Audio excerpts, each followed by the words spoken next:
Hey everybody, I'm Kelcie and this is Cassidy and Katie. And thanks so much for coming to our YouTube channel where we talk about the course Write Your Way to Freedom. A lot of people have a lot of questions and we have three different unique answers from three people who have actually taken the course. So we hope that you find this information helpful. Feel free to browse all of our questions in the notes below. And if you have any other questions, feel free to leave them and we'll try and get to them in one of our next recordings. Thanks so much for tuning in. Today we're talking about where we found our first clients. I can go ahead and start us off on this one. So my first client actually came from the Write Your Way to Freedom community. I had just tore through the course as fast as I could. And I was really looking to get my first client because I just launched my website and somebody had posted hey, this is a sustainable brand that needs blog posts. They're willing to do it in exchange for a testimonial. They don't have any money to pay you. So don't expect that. I was like, cool. Okay, at least I'll get a testimonial out of it and that will look really good. And there's a sustainable brand which aligns with my niche. So I just went ahead and went for it. And then at the end of it, he was like, wow, this was so great. You did a really awesome job, like minimal to no edits. Thank you so much. And I was like, yeah, if you ever get a budget for this, let me know. And he was like, how much of a budget would I need? And that basically is what started our partnership. And he's a client that I still have to this day. He's absolutely amazing. And I love working with him, and I will say that his rates are a lot lower than any of my other rates, but I mean, sometimes you just take care of your OGs and that's fine. I love that. Yeah, the opportunities section is amazing. I can't believe how many things are posted in there every day for people, both just like clients, but also opportunities to work under other writers, which is really cool. My first client was a local Twin Cities blogger and influencer. Sarah mentions reaching out to your network to get kind of those first couple clients under your belt because you don't have maybe that authority yet or any, a lot of people start with no writing experience, no real portfolio. And so like Kelcie said, sometimes she really doesn't recommend working for free ever, but it's a great opportunity to get that first testimonial or to do it in exchange for something else. And especially within a network that can help. So I reached out to this blogger who I actually had interviewed on a past project when I was freelancing under a different company. And we hit it off and I didn't have a byline in this article or anything. She didn't even know who I was. I was just the person interviewing her, but I followed her on Instagram. And so I grabbed her email from her Instagram profile and sent her when I was starting to go into business for myself, was just hey, I know we hit it off. I know you have a blog. Let me know if you ever need help. And it turned out she did because she was doing some sponsored content with a big name brand and really wanted to do a great job on their blog posts because she was making some good cash off of it. And so, yeah, those were my first two blogs. And then, yeah, second client was kind of the same thing. It was not someone I knew personally, but a friend of a friend. So again, I reached out through that network. And then after you have a first couple under your belt, it gets a lot easier to find clients after that. Yeah. So Sarah goes over a lot of different client acquisition strategies in the course. And correct me if I'm wrong, but I believe she encourages you to just pick one that resonates with you and just maybe try it for a month or so and see what happens. Back when I signed up for the course, which was in 2018, the only client acquisition strategy she was really teaching us at the time was cold emailing companies. I was in the finance niche. I did not have a referral network or anyone like that to reach out to. There also weren't any other finance writers in the course at the time. Now there are, but at the time I was the first one. So I knew that cold emailing was going to be my way to get this thing up and going.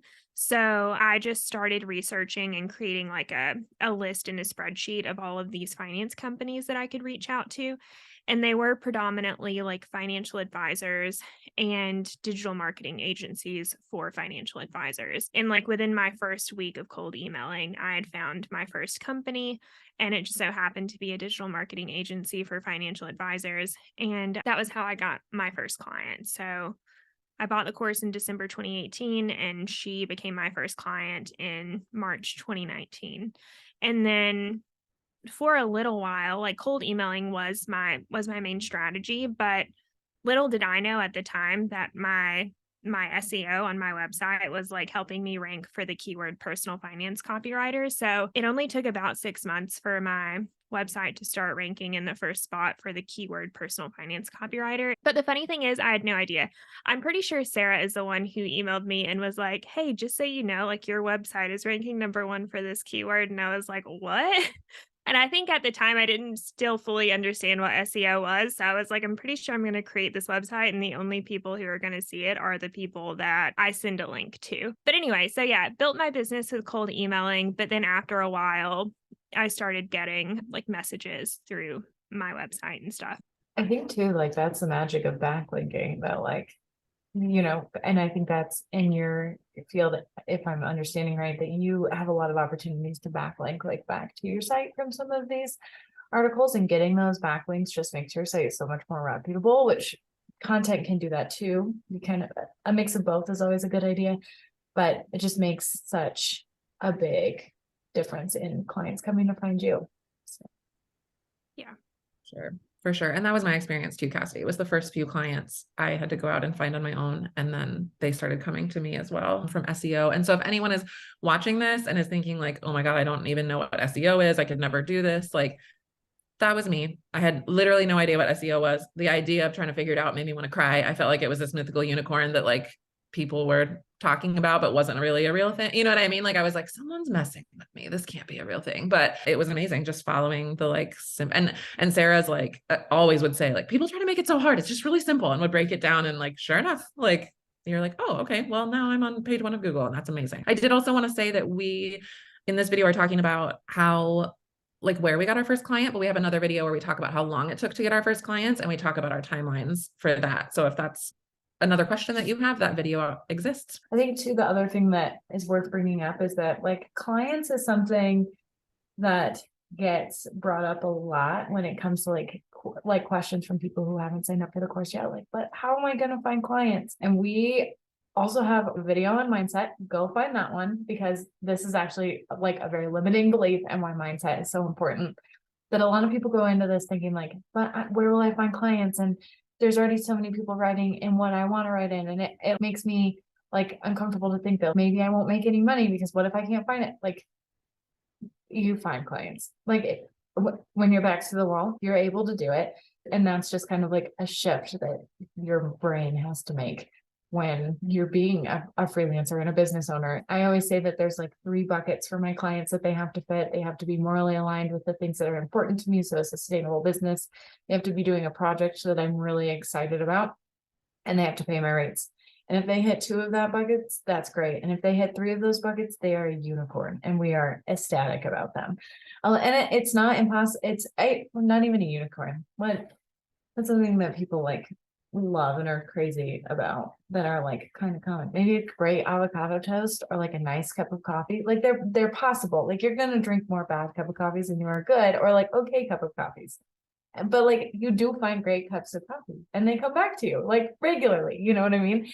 And so I think that's the other thing, is that like, sure, sometimes you have to adapt, and sometimes it's maybe not exactly what you wanted it to be, but like you're capable of figuring it out. I also just want to add that while I got my first client through cold emailing, I did like maybe in my first 5 to 10 clients did get a few of those through Upwork. And I know a lot of people like crap on Upwork, and to an extent it is a race to the bottom in a lot of cases, but I mean, it was really invaluable in helping me build my business in those initial stages. And I know a few other people in the course had such a good experience with Upwork that Sarah even added a module on how to find work on Upwork. So if that is something that you're thinking about doing, like there's even information in the course on how to do that. But back to Kelcie's point, I think that this big looming question of how am I going to find the clients is something that's in every person's mind before they buy the course. But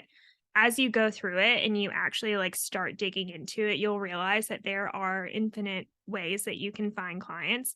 And even once you've chosen a niche, there are infinite sub niches within that niche where you can go and find clients. So like the work will be there and you will get there. It's just a matter of getting to that stage and like figuring out your options. But Sarah clearly lays those out in the course for you.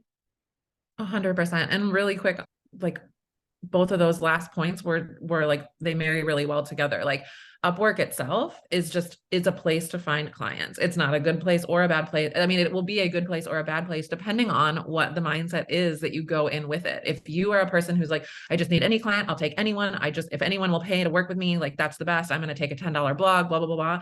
Like that is your mindset failing you in that case. And Upwork will be your nightmare. It's going to help you build a really shitty business that feels terrible. On the other hand, if you go into Upwork realizing there are good high ticket clients on here who don't know where else to look. And so they've come to Upwork to be a connection point with really quality freelancers. I am that really quality freelancer, and therefore I'm going to charge good rates, and I'm going to be very selective about who I partner with because I trust that the right high paying, amazing clients are here. You're going to find those clients and you're going to have those success stories from Upwork like people in the course do. So again, it's that mindset is going to be the thing that really determines what that situation looks like for you on a platform like Upwork. And again, like Kelcie said earlier, we just recorded a video on mindset and the importance of it. If you're like, what the heck is even mindset? I don't even know what you're talking about. Sounds super woo. Go find that video because we break it down in a lot of depth and detail. I think too, and just to like, in case somebody goes on to Upwork and is like, I'm gonna charge like $200 an hour and I feel really comfortable about that. And this is my mindset. Those have got to play the game, unfortunately, like a little bit. Like as you're starting out, like, you're gonna don't take $10 blog posts. And also like you're gonna take some blog posts that you're like, this is $75, this is $100. I don't feel great about it. And then Upwork takes a cut of it, and then taxes take a cut of it. And then you have your expenses. This is why Upwork is problematic, right? Because you would have got that 10% that Upwork is inevitably going to take from you. But it is a great source of these people need work right now. So when your back's against the wall, if you've gotten those couple of clients that give you good reviews and a completion rate of the work that you're doing, then you kind of open the door to yourself. Think of Upwork like a faucet. Once you have those good reviews, you can turn on that faucet if you need to, and you can turn it back off. It's just another great example of like, you will find clients if you need to. If you build up your SEO, if you build up your Upwork reputation, if you build up your LinkedIn connections, you're able to turn your work on and off a lot easier than you would if you didn't have like the mindset in order to be able to kind of build those little things up. And I think Sarah does a really good job of saying like, you also don't have to do all those things. Like, and that's not going to feel great for everyone. And you kind of get to pick the ones that you're like, this is the path of like least resistance to me. It feels good. And I think that it will have a lot of rewards down the road. So it's kind of about what works for you and creating the stability that you need, not based off of fear, but based off of what you want in the business you want to have and the amount of money you want to make. Thanks so much for tuning into our video today. I'm Kelcie and this is Katie and Cassidy. And together we talk about what it's like to be in the program Write Your Way to Freedom to help you determine if it's the right fit for you or not. If anything from the videos today resonated with you or made you decide like, yes, this is it, I want to sign up, it would mean the world to us if you used our referral code. For full transparency, we do get a little bit of a monetary kickback every time somebody signs up that we split between the three of us. And we also make a $100 donation to World Central Kitchen, which you can find out more information on via the link in our notes. So thanks so much for tuning in and check out the rest of our questions. We've probably answered the one that you have. Bye.